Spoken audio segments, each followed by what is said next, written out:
It is Tuesday, March the 19th, 2024. My name is Jake Van Payne. This is things you might not have heard. And today I have 8 stories in the queue from yesterday. The stories that you, or some of the stories that you said were vetted as conversational.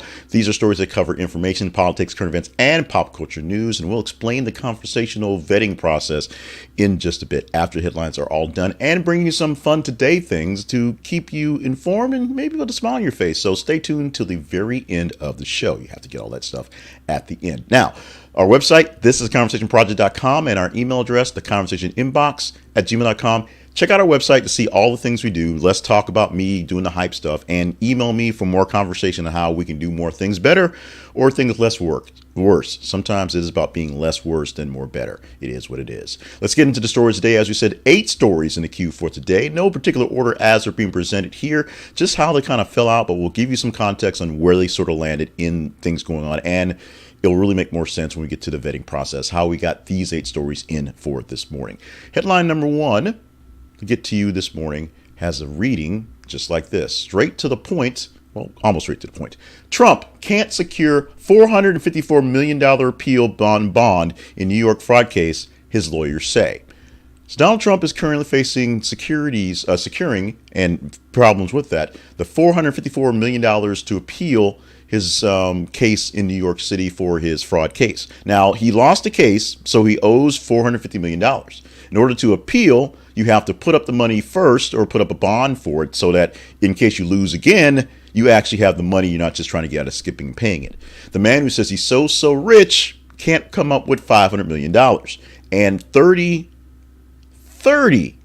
different banks and security holders would not take this bond up, would not take his collateral, would not take his credit because he's not liquid enough. He has a lot of money, air quotes, in buildings and real estate and holdings, not much of it liquid. He doesn't have $1 billion in cash. That's what's going on here.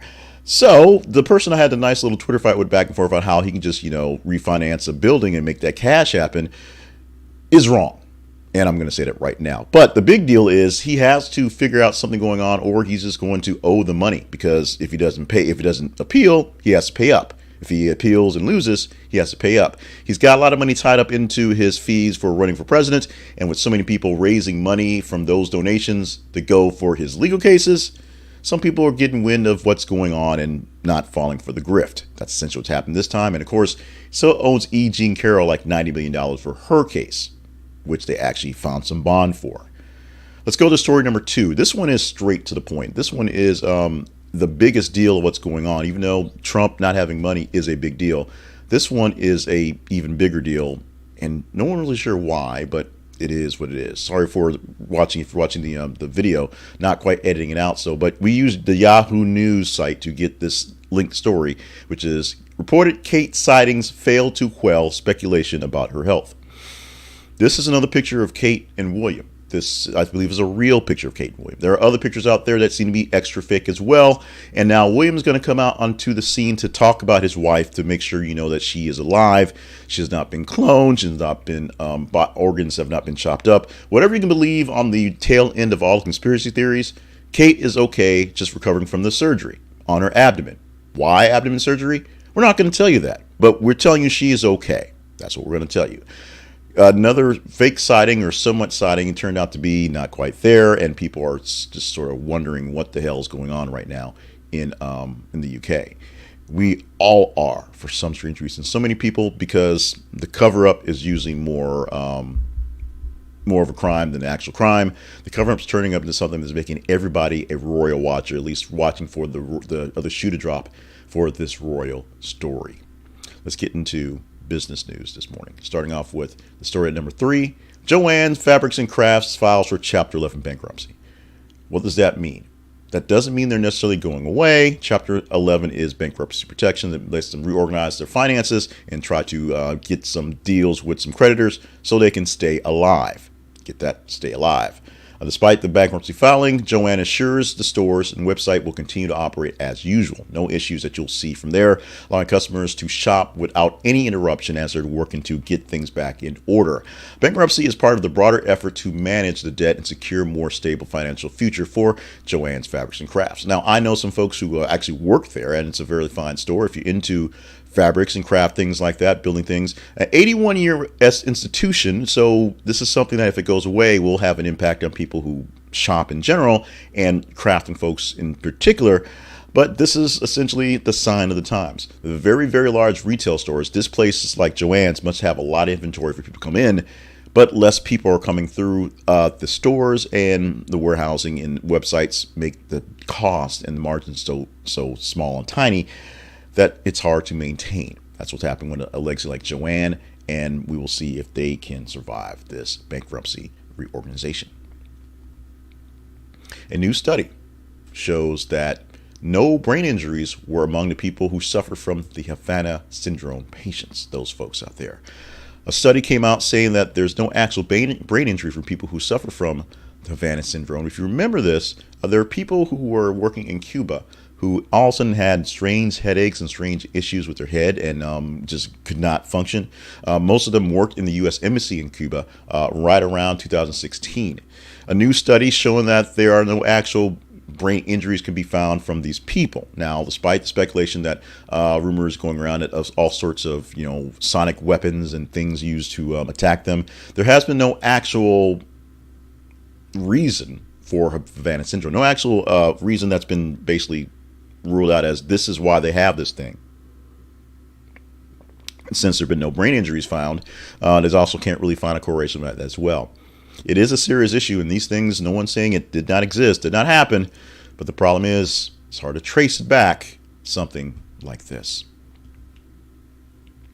The story that is number 5 for this morning, headline reads, Target limits self-checkout to 10 items or less. We did a hot take on this one yesterday because it seemed like the hottest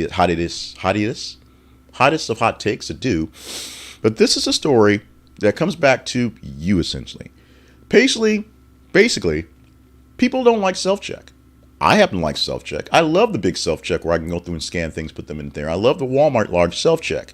But the fact that when you don't want a self-check and want someone to check you out and you have things that are complicated, there's no one there. And that's the issue. There's literally no one in the stores. But because everybody's behind folks in self-check and they're running slow and they can't find stuff and people are frustrated and they can't use a credit card. And of course, COVID means some use cash, some use card. It's very hard to deal with.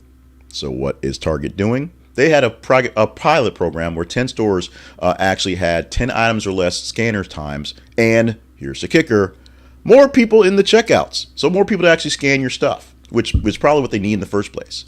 With this working out well, Target's going to roll this out nationwide. 10 items or less in the self-checkout line. Now, Target's a different place. Target's not like a grocery store where you have lots and lots of items. So Target and Family Dollars and things like that, smaller stores are places where this will work out. But they also must have more people to check you out because of the limits on 10 items or less. We shall see how this plays out in the nationwide of the rollout from Target, and what other stores will adopt this because everybody hates self-check. Our next headline, the story that's listed at number 6 for this morning, with a headline that reads, Kobe Bryant's parents face backlash after putting championship ring on auction block. People are not so happy with Kobe Bryant's parents. They decided to auction off one of his championship rings, the one that was gifted to his father from the 2000 finals, and see how that went out. Joe Bryant put it on the auction block to see what to do with it, make some money, do some charity stuff, and people are, let's just say, pissed. Situation highlights the complex dynamics within the Bryant family, which had previously seen legal disputes over Kobe's memorabilia. Essentially, the family was always trying to sell Kobe stuff to make money, and now they're doing it again. Kobe sent cease and desist letters to his parents to keep them from selling stuff that was his, that he gifted to them, or stuff that they just acquired because he's Kobe. The parents are apologizing. We'll see how this thing goes off. The auction is still at the moment, as far as I can tell, ongoing, still on the market, but we'll see what happens. Kobe's not here to fight his own battles at this point, so we'll see if the fans can fight for him. Let's go to the story headline number 7 this morning. It reads, Struggling Sports Illustrated inks deal to stay afloat following partnership with Minute Media. Sports Illustrated is dying.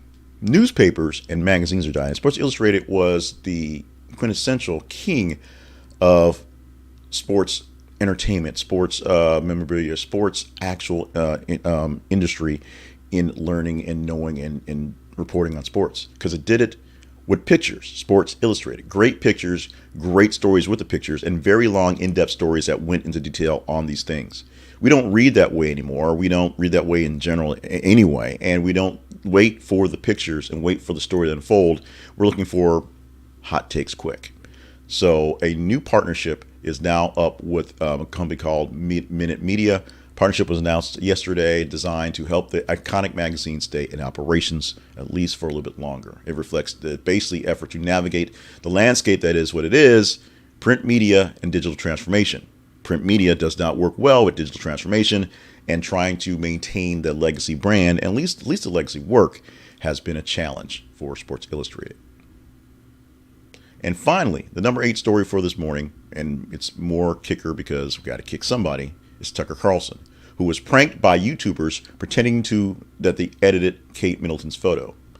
So there's some other Kate Middleton photos out there that some of them are, suspect as well. But Tucker Carlson was pranked by 2 YouTubers who posted as fired Kingston Palace employees involved in the actual editing of the original photo. Essentially, they said they were the people that helped to tweak the photo, which is why things are going on.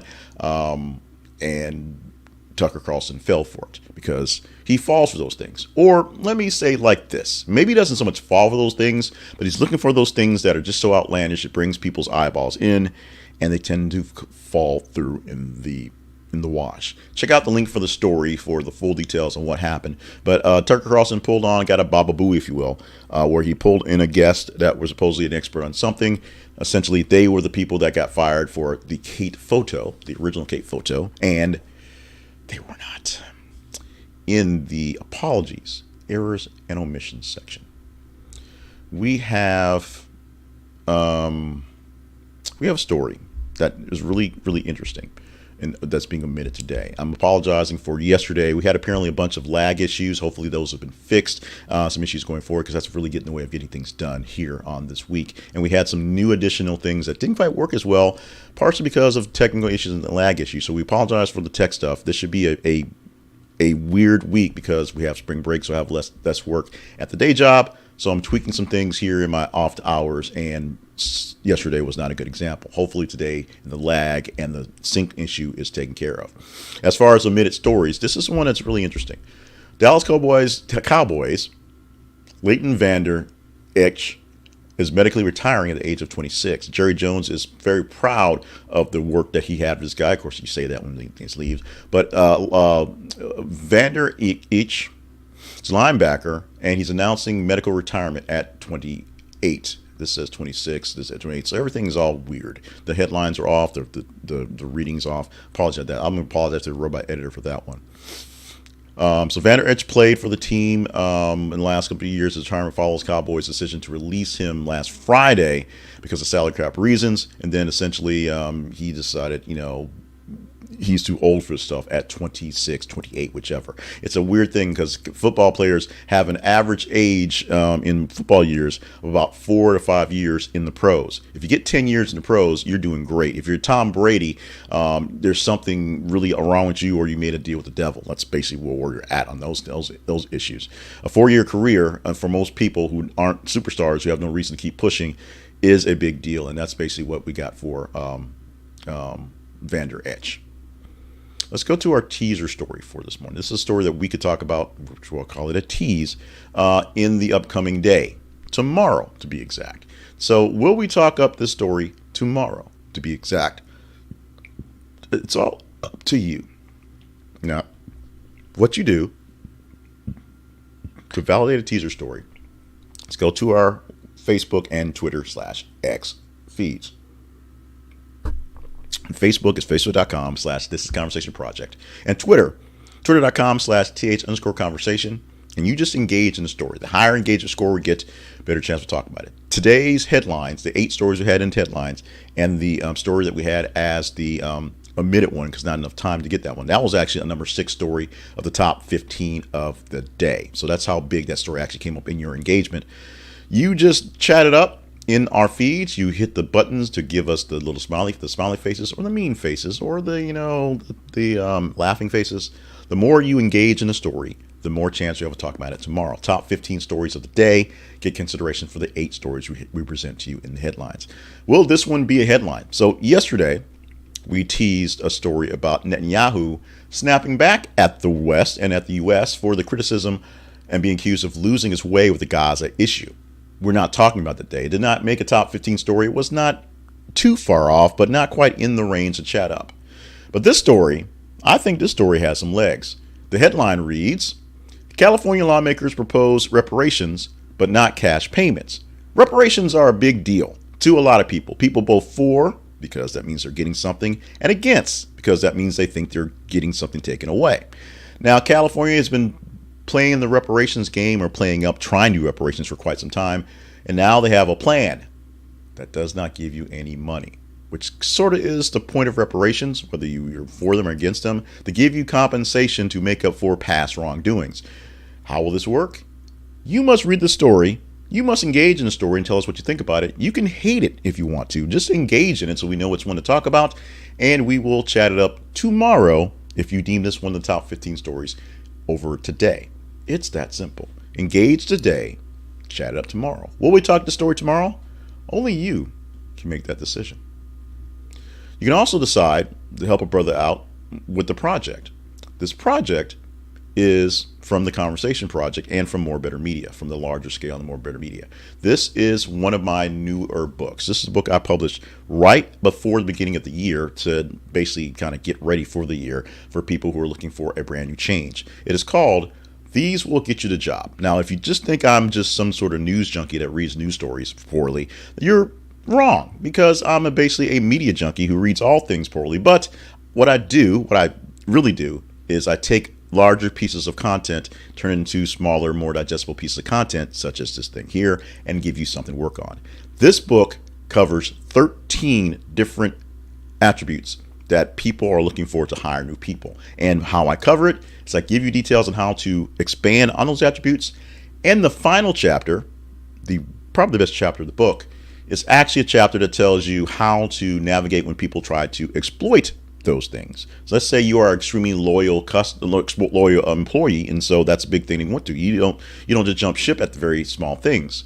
But your company does a lot of very small things that would have other people jump ship.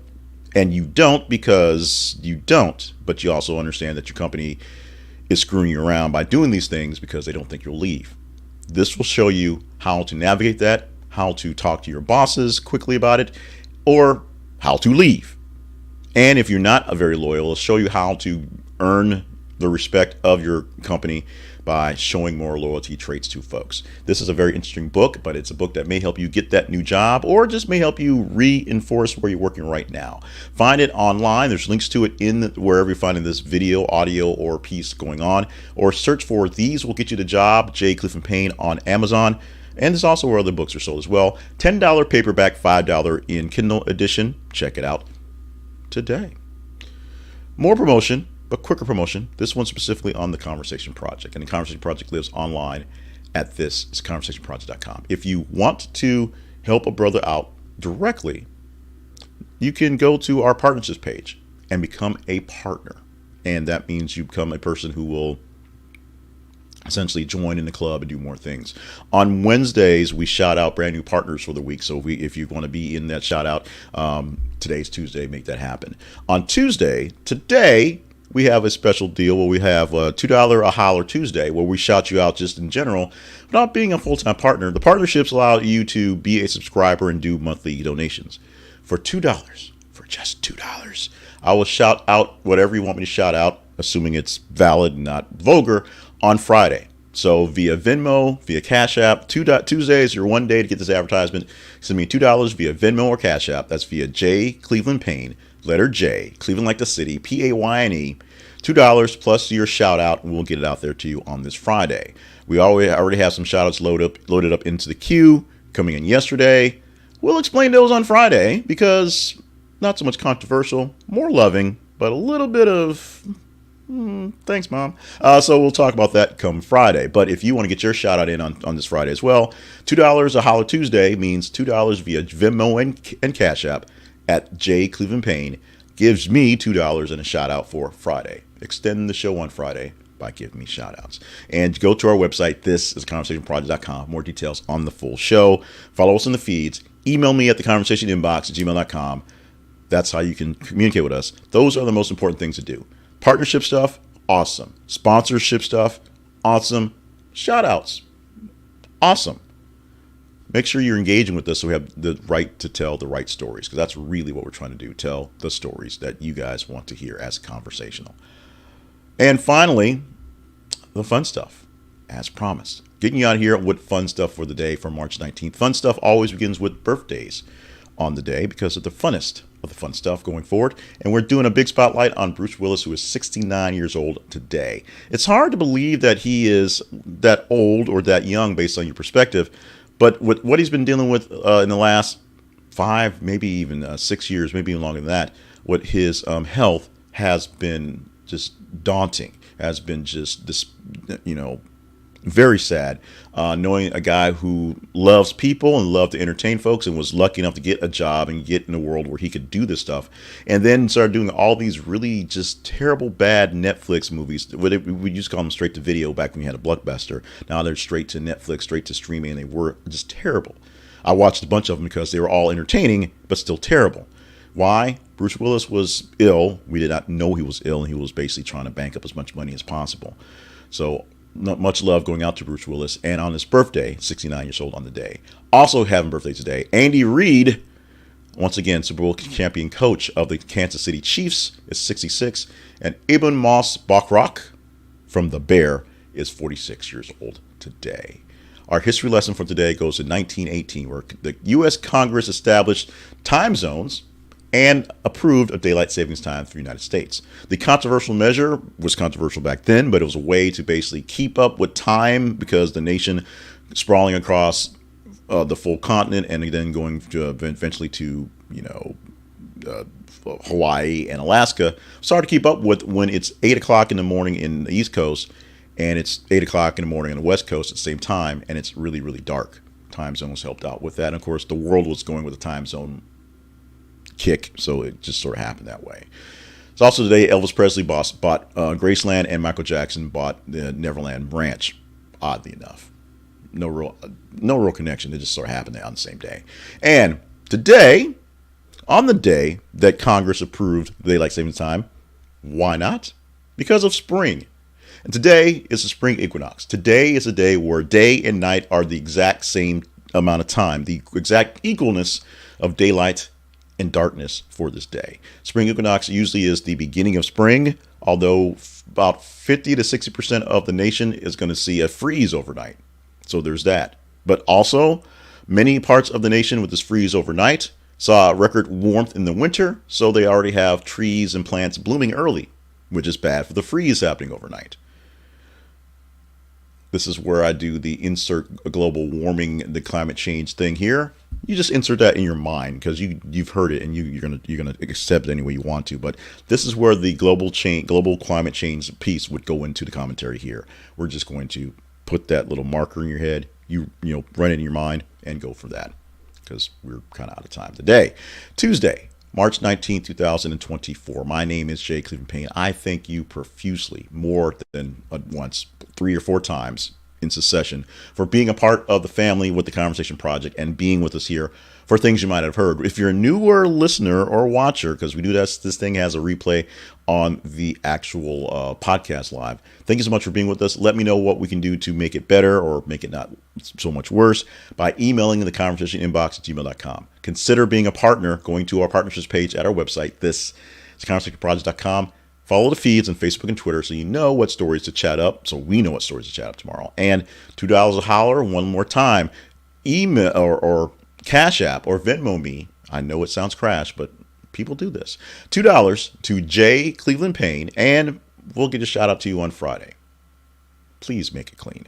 With that, stay limber, stay hydrated, stay on task for all the grand things you're here to do, for watching the video and just being a grand citizen. There you go.